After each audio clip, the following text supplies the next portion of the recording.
Y vamos a conversar con alguien que fue secretario de Salud durante 10 años en el municipio de Rosario. Hoy es candidato a concejal en la ciudad, en esa ciudad.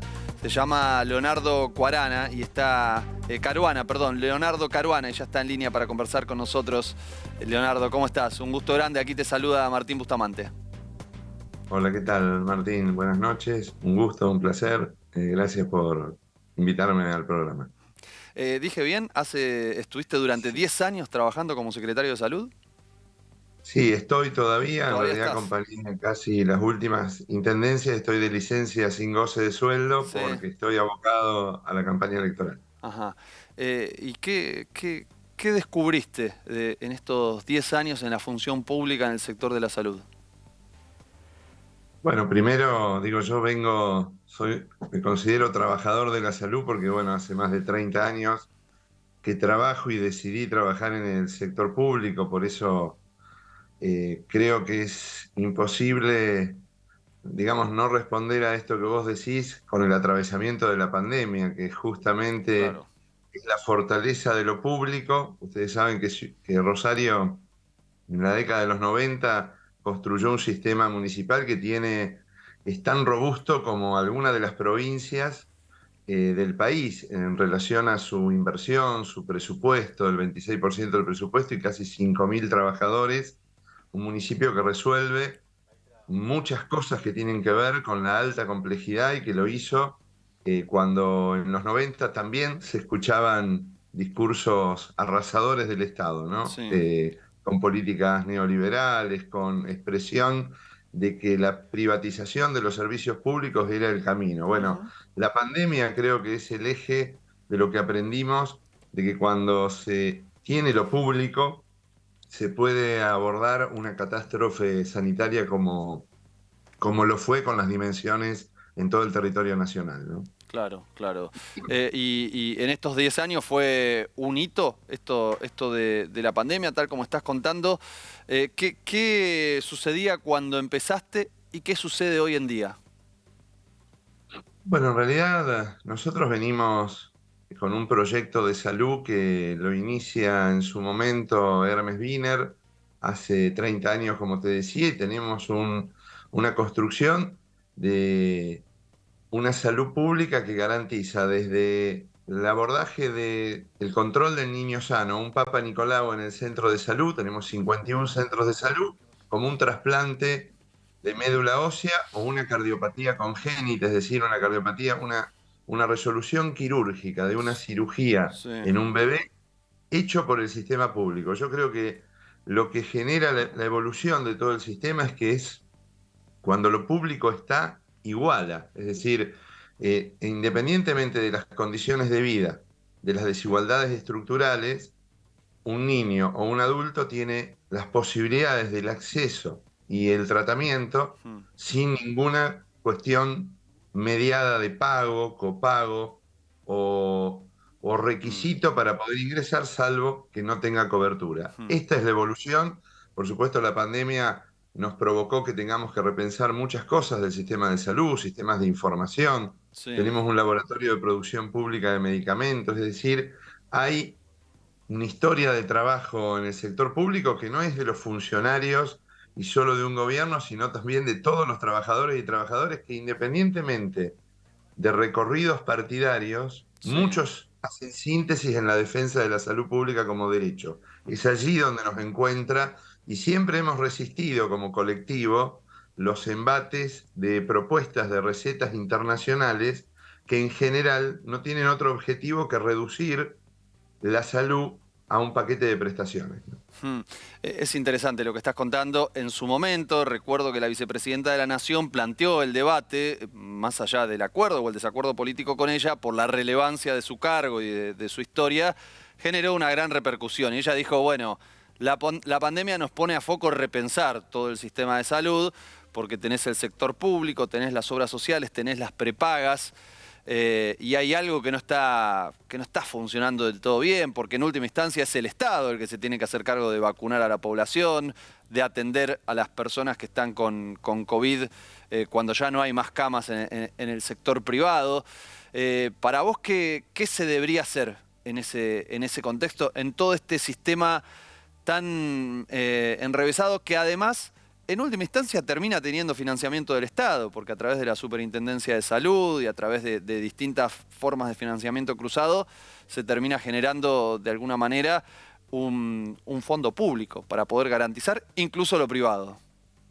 Sí, bueno, vos lo estás en la reflexión y en la pregunta diste algunos recorridos sobre cuáles son los caminos, ¿no? Porque digo, también es cierto, tenemos una gran fragmentación en la Argentina, la segmentación, compiten a veces sistemas de salud público en las mismas regiones, la salud privada, pero siempre hoy inclusive, una obra social pequeña, un financiamiento de un medicamento de alto costo, está el Estado para regular y para hacerse cargo y para subsidiar. Porque justamente, como bien decías, la salud no es solo la atención de enfermedades, sino que, bueno, las políticas que tienen que ver con el ambiente, la alimentación, los problemas de salud de la comunidad, los colectivos. Es decir, la vacunación, como la nombraste, es una. Eso no queda librado a las leyes de la oferta y la demanda. Sí creo que es necesario, y bueno, se han instalado periódicamente alguna iniciativa de debatir sistemas articulados o integrados de salud. Creo que esa es una deuda todavía pendiente, que es necesario generar un camino hacia eso, pero con todos los actores sentados en la mesa, ahora hay un actor que Sí. tiene que estar sentado en la punta de la mesa, que es el que conduce el proceso sanitario en los países, y ese es el Ministerio de Salud de la Nación, ese es el Estado. No puede ser una parte más el Estado en relación a al subsector privado o al subsector de la seguridad social. Creo que ese debate hoy sigue siendo iniciativa de la política periódicamente, pero no es un debate de la sociedad. Todavía la sociedad ve que la salud sigue siendo un problema de los sanitaristas y de nosotros. Y yo creo Qué que hay fuerte. allí una trampa porque tenemos que encontrar esa agenda política de la población y Sí. de los funcionarios para realmente discutir sistemas de salud como hay en otros países del mundo, donde nadie se le ocurriría privatizar y donde pasó y se mercantilizaron los servicios de salud, tuvieron situaciones y resultados muy negativos en la pandemia, porque también nadie puede asegurar que sea la última pandemia lo que pasó, Mm. nadie puede asegurar que no tengamos problemas complejos en los próximos tiempos, y para eso se necesita siempre un rol rector que conduzca el Estado, ¿no? Mm, mm. Y la primera referencia que se me viene en la comparación que vos estás haciendo es Estados Unidos. Seguramente vos me podés nombrar otros países, pero allí es un sistema sumamente privatizado, ¿no? De hecho, el famoso, la famosa política pública de Obama, que fue como muy tibia, muy incipiente, fue muy criticada y después eliminada por Donald Trump. Allá en ese país, que es una gran referencia para el mundo, por eso lo nombro, es realmente muy difícil, ¿no? El acceso a la salud. Bueno, quizás sea uno de los ejemplos claros para explicar cuando uno elige el camino de que la salud es un bien social o la salud es un bien de mercado. Y entonces accede y consume más quien pueda pagarlo, Mm. y quien no queda a expensas de alguna cuestión más del orden de la caridad o de la ayuda y no del derecho. Creo que Mm. eso no es sin consecuencias, porque nosotros vimos en esos lugares fosas comunes. Nosotros vimos en el norte de Italia situaciones complejas en relación a la atención de la pandemia. Bueno, yo lo decía estos días, Macron, que nadie lo puede considerar a un presidente de izquierda revolucionaria, Ujú. decía claramente que había que abandonar los sistemas de salud mercantilizados y volver a retomar financiamientos públicos, porque bueno, allí donde es necesario igualar, donde es necesario que se acceda integralmente a los problemas de salud, y en esa dimensión de la catástrofe sanitaria de la pandemia, bueno, los resultados no fueron los que hubiesen querido cuando nosotros no tuvimos fosas comunes. No tuvimos fallecimientos en los domicilios, en la calle, porque no se pudo acceder. Hay una historia de salud pública en la Argentina, desde Ramón Carrillo, con dificultades, con idas y vueltas, y con muchas deudas pendientes y también digo, quiero ser crítico, no es una cuestión solo de tamaño del Estado, sino de discutir qué Estado necesitamos, pero siempre, digamos, priorizando que la salud es un bien social y revisar muchas de las prácticas que hoy estamos haciendo. Pero no tuvimos esos escenarios catastróficos y eso se debe a la historia de construcción de lo público, ¿no? ¿Qué tal tu experiencia ahora como candidato, después de 10 años allí en la función pública? No sé si antes fuiste candidato durante estos años, pero ¿cómo lo estás llevando? ¿Cómo a su vez se enlaza con todo esto que estamos conversando? Bueno, la verdad que es mi primera experiencia. Mirá. Yo estuve, bueno, empecé desde que me recibí, hice la residencia de medicina general, trabajé en un barrio, en un centro de salud mucho tiempo, y después decidí trabajar en lo público durante casi más de 30 años. Mi primera experiencia política electoral. Hay, digamos, algo de cercanía con la política electoral que tiene que ver con que yo elegí la práctica médica como una práctica transformadora, es decir, no pienso la clínica solo para entregar medicamentos o abordar determinados problemas, sino para luchar, esa definición de luchar contra las condiciones que limitan la vida, y ahí uno entiende que muchas de las enfermedades el origen está en la falta de vivienda, en las imposibilidades del laburo, en la cuestión de acceso a la cultura, al deporte, al juego. Bueno, en estas cosas, vivir libres de violencias. En este escenario nos animamos a pensar la posibilidad de ocupar un espacio en el Consejo. Nos interesa las tomas de decisiones, nos interesa discutir los presupuestos y además nos interesa hacerlo en un espacio que hoy, bueno, tiene que ver con sostenimiento de valores, de determinadas ideologías que hacen a la construcción de lo público y a la necesidad de fortalecer el Estado en momentos de crisis y de desigualdad, ¿no? Escuchándote, no puedo dejar de vincularlo con el momento de violencia que está atravesando Rosario actualmente. ¿Cómo se vincula esa situación de violencia en muchos barrios, de fuerte presencia del narco, con la salud de los habitantes?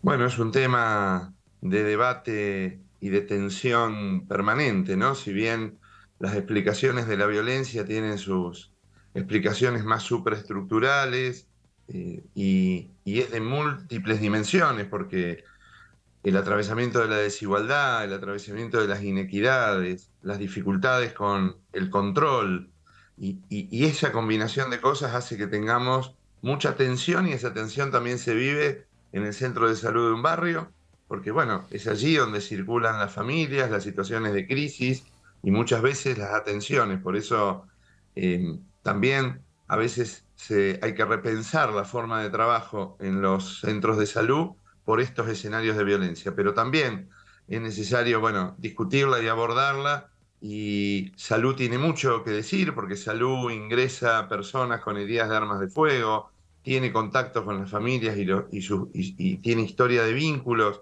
con ese desarrollo en ese territorio, pero bueno, creo que es una discusión mucho más amplia de todos los sectores para discutir en profundidad, ¿no? Nosotros siempre lo decimos, la combinación de muchas cosas hace que hoy tengamos desigualdades, violencias, consumo de sustancias, 4 generaciones que, bueno, muchos pibes y pibas en los barrios más populares no conocen el mundo del trabajo como lo conocemos nosotros o como lo conocían nuestros padres, nuestros abuelos.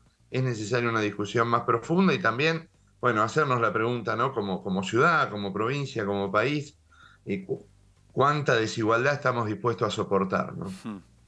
Interesantísimo, Leonardo. La verdad que es muy bueno que podamos conversar y que nos puedas contar toda esta experiencia que has vivido a lo largo de tanto tiempo como profesional, como funcionario público, ahora como candidato. Así que te agradecemos muchísimo, te mandamos un gran saludo.